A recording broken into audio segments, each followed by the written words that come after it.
Good evening, America. I'm Donald Trump Jr. We're here tonight to talk about the great American story, to talk about this country we all love, this land of promise and opportunity, of heroes and greatness. Just a few short months ago, we were seeing the American dream become a reality for more of our citizens than ever before. The greatest prolonged economic expansion in American history, the lowest unemployment rate in nearly 50 years, the lowest unemployment rates ever for Black Americans, Hispanic Americans, women, and pretty much every other demographic group.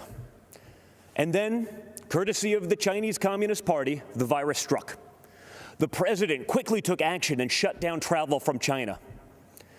Joe Biden and his Democrat allies called my father a racist and a xenophobe for doing it. They put political correctness ahead of the safety and security of the American people.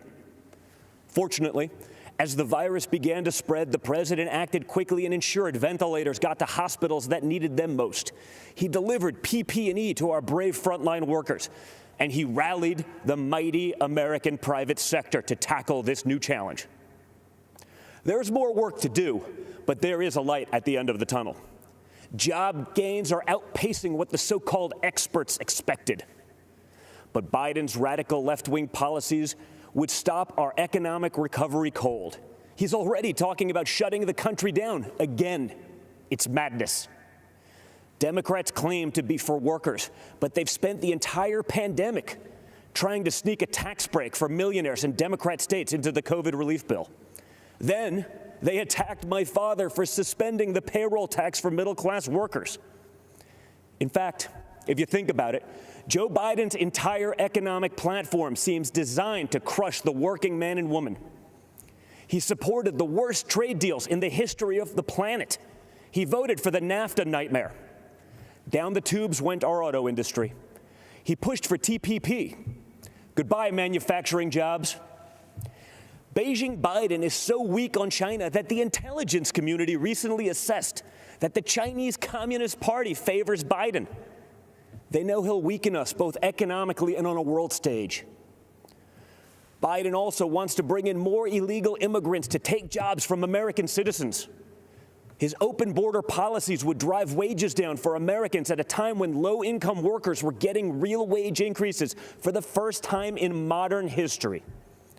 He's pledged to repeal the Trump tax cuts, which were the biggest in our country.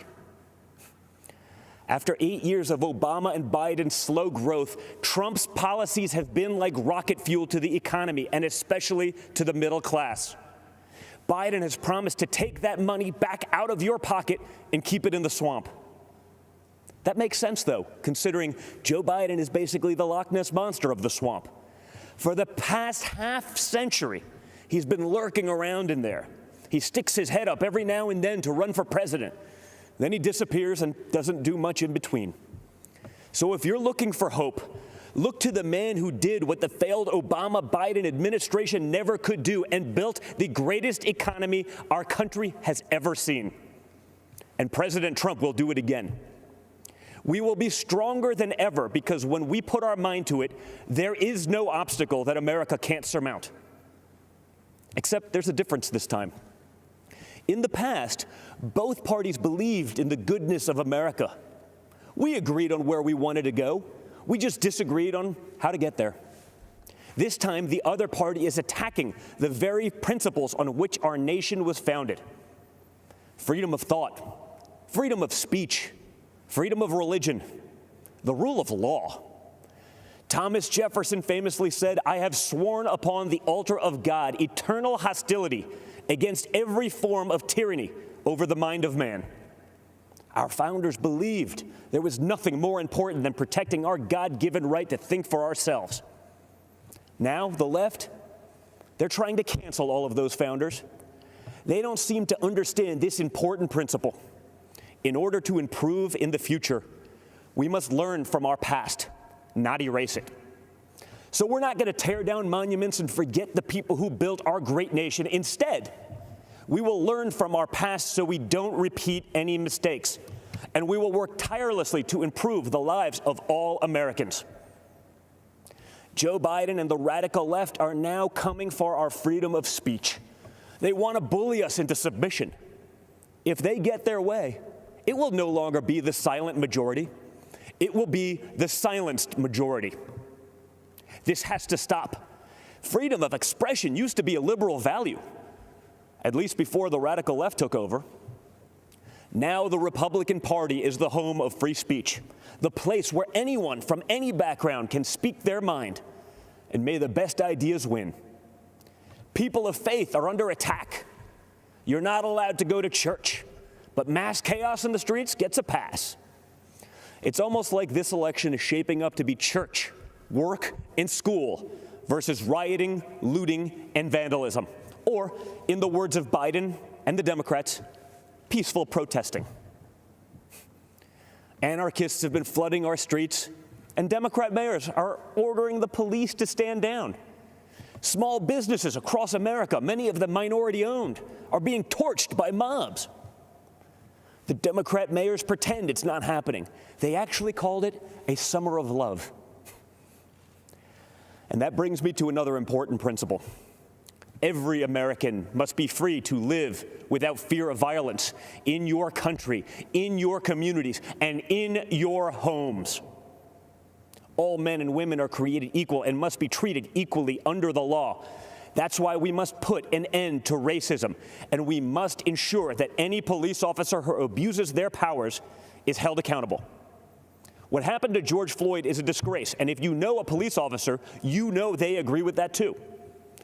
But we cannot lose sight of the fact that our police are American heroes. They deserve our deepest appreciation. Because no matter what the Democrats say, you and I both know when we dial 911, we don't want it going to voicemail. So defunding the police is not an option.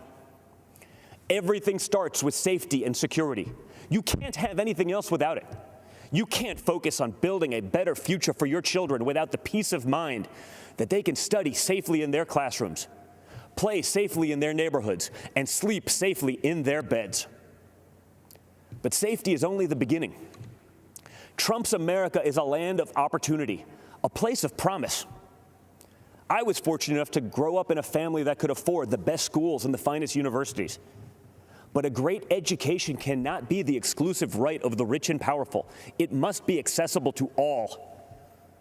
And that's why my dad is pro-school choice. That's why he's called education access the civil rights issue, not just of our time, but of all time. It is unacceptable that too many African American and Hispanic American children are stuck in bad schools just because of their zip code. Donald Trump will not stand for it. If Democrats really wanted to help minorities and underserved communities, instead of bowing to big money union bosses, they'd let parents choose what school is best for their kids. They'd limit immigration to protect American workers. They'd support the police who protect our neighborhoods. They'd learn how to negotiate trade deals that prioritize America's interests for a change. They'd end the endless wars and quit sending our young people to solve problems in foreign lands. They'd cut taxes for families and workers. They'd create opportunity zones that drive investment into inner cities. In other words, if Democrats cared for the forgotten men and women of our country, they'd do exactly what President Trump is doing. America is the greatest country on earth, but my father's entire worldview revolves around the idea that we can always do even better. Imagine the life you want to have, one with a great job, a beautiful home, a perfect family. You can have it. Imagine the country you want to live in, one with true equal opportunity, where hard work pays off and justice is served with compassion and without partiality. You can have it. Imagine a world where the evils of communism and radical Islamic terrorism are not given a chance to spread, where heroes are celebrated and the good guys win. You can have it. That is the life. That is the country. That is the world that Donald Trump and the Republican Party are after. And yes, you can have it. Because unlike Joe Biden and the radical left Democrats, our party is open to everyone. It starts by rejecting radicals who want to drag us into the dark and embracing the man who represents a bright and beautiful future for all. It starts by re-electing Donald J. Trump, President of the United States. Thank you, and God bless America.